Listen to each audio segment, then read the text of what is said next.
Hello everybody, welcome back. Today as well you have got another video. In this video I'll show you how you can know if you have been blocked on Messenger. But before that, please do make sure to like our video, subscribe our channel, and if there any further delay, we're simply gonna go ahead step into our video.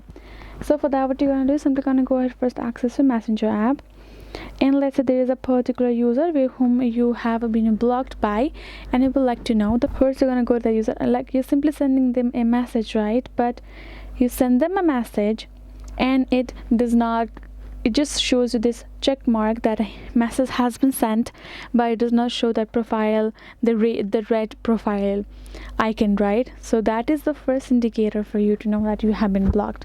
Other would be you're simply gonna go to that person's profile, trying to place them a call, but you could just cannot get hold of them because they have blocked you. But you can give yourself a hope that they might not have their phone with them, and by you cannot get a hold to them, get on contact with them for multiple days, then just know you have been blocked. So that is the way you can know it. Hope this video was helpful to you all. Thank you so much for watching, and yes, I will be seeing you guys in our next video.